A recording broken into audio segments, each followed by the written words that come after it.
안녕하십니까. 지금 헌법재판소가 드디어 이제 이거 4월 4일 11시에 대통령 탄핵심판 선고 기일을 공지를 했습니다. 탄핵 찬성이든 반대든 서로에게 이거 신속한 선고를 해달라 이렇게 요구했기 때문에 또 4월 18일 날 두 명이 퇴임하기 때문에 더 이상 미룰 수는 없다 이렇게 보고요. 선고 기일을 잡은 걸로 보입니다. 자, 그러면 이제 선고 기일은 어떻게 진행이 되느냐? 이런 법적인 문제, 평결 순서는 어떻게 되는가? 그 다음에 어떤 예상이 되는가? 한번 사람별로 한번 분석을 더 상세하게 한번 정밀하게 해보겠습니다. 평일을 이제 끝냈기 때문에 평결은 이제 아마 당일날 11시니까요. 11시니까 당일날 오전에도 한두 시간 전에도 평결이 이루어질 수가 있다. 이렇게 봅니다. 마지막까지 이제 최종 주문, 결론을 마지막에 내리는 경우가 많아요. 아직은 이제 완벽하게 8명의 최종 의견이 취합된 건 아니다. 이렇게 봅니다. 물론 이제 문영배 입장에서는 계속 불안하니까 아마 선고기를 계속 연기하고 민주당도 마흔 임명에 목을 맨 걸 보면 지금 대충 분위기는 기각 쪽의 분위기 아닌가 이렇게 예상이 되는데 그래도 무한정 연기할 수는 없고요. 이미 평의가 끝난 이상은요. 이제 선고를 할 수밖에 없는 이런 상황입니다. 선고 기일은 이제 문영배가 다른 재판관과 협의해서, 즉 재판장이 다른 재판관과 협의해서 정한다. 이렇게 헌법재판 시행규칙 20조에는 기일은 문영배가 정하는데 다른 재판관과 협의를 하게 되어 있습니다. 그런데 실무적으로는 거의 주심 재판관과 그 다음에 소장 대행 두 명이 협의하면 다른 재판관이 동의하면 만장일치로 거의 정한다. 그러니까 아마 8명 모두 이제 마음에 어느 정도 결심은 섰지 않을까. 다만 이제 결심을 미리 이야기할 필요는 없죠.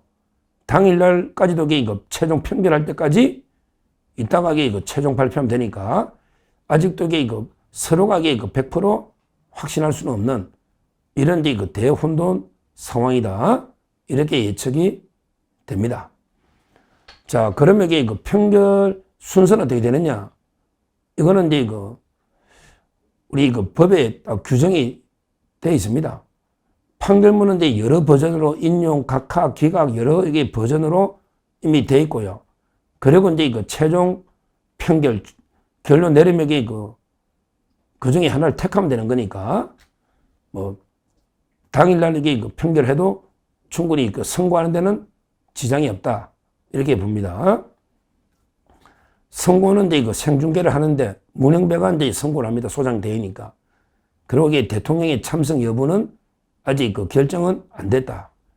제 개인적으로는 한덕수 총리도 마찬가지지만 여러 경험 문제도 있고 여러 가지 있으니 관제에서 담담하게 한번 지켜보시는 것도 괜찮겠다. 이런 생각이 듭니다. 자, 그러면 중요한 평결 순서 이거를 한번 예측을 해보면요. 한 번도 저는 입장이 바뀐 적은 없습니다. 제일 먼저 이제 입장을 밝히는 게 헌재는요. 대법원의 전원합의체하고 좀 틀립니다. 대법원의 전원합의체는 그게 신참 대법관부터 순서를 밝히고 최종적으로 대법원장이 입장을 밝히고 대법원장은 이제 다수편에 서는 게 관행이었습니다. 관행. 그런데요. 문영배 의장에게 관행을 따를 놈은 아니다. 저는 이렇게 봅니다. 문영배 의장가 관행을 따를 분은 아니다. 이렇게 저는 보고 있고, 소신대로 그냥 인용이 갈 수밖에 없을 겁니다. 자기도 앞으로 계속 좌파 생태계에서 법조 활동을 해야 되기 때문에 아마 이제 인용 쪽으로 갈 수밖에 없는데, 그러면 누구부터 의견을 밝히느냐? 헌재는요, 항상 주심 재판관부터 의견을 밝히고, 그 다음에 신참자 순으로 밝히고, 근데 같은 날 임명되면 연수원 기수가 낮은 사람부터 먼저 의견을 밝힌다. 이게 규정입니다. 그러니까 제일 먼저 이제 그 정형식 주심 재판관, 정형식 이분이 그 본인 의견을 제일 먼저 밝혀야 됩니다.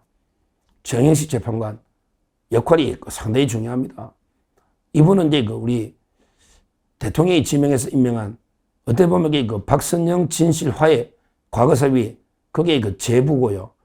상당히 그 김진태 경기 강원도의사고덕의 그 부인이 또 이중 사촌이고 상당히 그 보수 쪽에 인맥이 있고요. 아주 정통 원칙 판사다. 제가 보기에 그냥 각하가 맞는 것 같아요. 저 한덕수 총리처럼. 왜 그러냐면 이미 80% 차지하는 형법에 내란이 빠져버렸다. 그러면 이게 어떻게 이걸 가지고 우리가 이게 동일성이 없는데 이걸 쉽냐냐. 국회 다시 각하시킬 테니까 국회 너가 빼고 다시 의결하든 말든 너가 따로 해라. 이런 식으로 그 각하 쪽으로 가지 않을까. 정의식 재판관. 이렇게 예측이 됩니다. 그 다음에 이제 최근에 임명된 정계선이죠. 정계선 조한창. 정계선이는 뭐 볼 것도 없죠, 뭐. 정계선이는 이제 무조건 인용입니다. 이거는 이제 좌파 중에 좌파고 정보가 만약에 다음으로 따라서 정계선은 인용. 그러면 이게 1대1이 되는 거예요. 그 다음에 조한창은요, 흔들림 없다고 저는 봅니다. 대통령과 신뢰도 있고요. 원래는 이제 소장 대행까지 거론이 됐었거든요. 조한창은 이제 최근에 국민의힘에서 추천했잖아요. 따라서 이제 한덕수 대행 때 각하를 했거든요. 각하. 아마 이게 각하나 최소한 이게 각하 쪽으로 가지 않을까.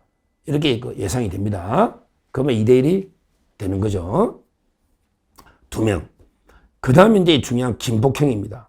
김복형은 이제 조희대 추천으로 대통령이 임명한 저는 가장 확실하게 보수 자유파 든든하게 지키고 있거든요. 저번에 한덕수 때는 기각을 해가지고 아예 아무런 헌법 위반이 없다. 이렇게 이야기했죠. 정계선하고 정반대. 그래서 이제 김복형도 저는 기각 내지 각하 기각할 수도 있고 또 뭐 중단한 게 없다 이러면 되니까 소신이 있으니까 이렇게 판단할 수 있겠다. 그러면 이게 벌써 3대1이 되는 겁니다. 3대1이. 그 다음은 이제 원래 정형식인데 정형식은 주심이니까 먼저 왔고 그 다음에 이제 김명수 추천에 대통령이 임명한 2명. 바로 이제 김영도하고 정정미 2명이 남는데 정정미부터 의견을 밝힐 겁니다. 기수가 낮으니까. 정정미는 이제 당연히 인용. 그래서 이게 인용을 할 겁니다. 정정미는 좌파 중에 좌파입니다. 김명수 척가입니다. 자, 가장 문제가 그 다음 바로 김영도입니다. 가장 문제가 김영도입니다. 김영도가 되면 완전히 4대4가 되고 기각 각하편에 서면 인용편에 서버리면 5대3이 되는데 가장 키맨은 김영도입니다. 김영도. 근데요, 김영도는 100% 이번에 승리하는 쪽에 100% 이기는 쪽에 섰잖아요. 근데 김영도가 저쪽에 서더라도 어차피 5대3으로 기각되면요. 그러면 김영도가 패배 편에 서는데 그렇게 설 이유가 저는 전혀 없다. 이렇게 보고요. 어제도 제가 이제 김영도가 민주당하고 엄청나게 악연이 많았다. 청문회 때부터. 그 다음에 윤 대통령하고는 대법관이나 대법원장 추천까지. 그러고 재판관 8명 중에 가장 인간적인 관계가 두터워서 가장 술을 많이 먹다는 이게 김영도인데 법리로 보나 어디로 보나 또 이게 이때까지 100% 이기는 편에 섰단 말이에요. 김영도가 가장 키맨인데 어차피 저리 가도 저는 거예요, 김영도가. 그러면 패배 편에 서는 거예요. 만약에 없으니까. 그리고 김영도 입장에서는 어차피 5대3이 되면 더 혼란은 커질 거예요. 만약에 임명 안 했다고 또 난리칠 거고. 그럴 바에는 차라리 4대4를 해놓으면 4대4를 해놓으면 좀 더 혼란을 줄일 수 있다. 그래서 저는 지금까지도 김영도를 믿습니다. 믿고 김영도가 중대한 헌법 위반은 없다. 뭐 일부 위법이 있다라도 대통령을 파면할 만큼 중대한 건 아니다. 이러면 이게 되는 거 아닙니까? 그러기에 가장 법리에 밝은 김영도 원래는 각하가 맞거든요. 따라서 이제 저는 김영도도 기각 내지 각하 편에 선다. 이러면 4대4가 되는 거예요. 그 다음에 최종 의견 이미선이야 뭐 볼 것도 없고 인용입니다. 이미선은 인용입니다. 그 다음에 문영배가 중요한데 원래는요 소장은 이제 다수 편에 서는 게 관행인데 문영배는 그럴 놈이 아니다. 따라서 문영배는 소수 편에 인용 편에 설 겁니다. 설 겁니다. 그래서 결론적으로 저는 문영배, 이미선, 그 다음에 이거 정정미, 정계선 4명이 아마 인용편에 선다. 이거는 이거 확실한 것입니다. 이거는 확실할 거예요. 그리고 이제 이거 이쪽에 정영식, 조한창, 그 다음에 이거 김복형, 김영두까지 얼마나 그 원칙을 고수해서 기각시키느냐. 이게 관건이고요. 제가 한 명 한 명 수없이 고민하고 수없이 취재하고 수없이 여론을 들어보고 해도 이렇게 시뮬레이션이 되지 않을까. 저는 이렇게 확신하고 있고요.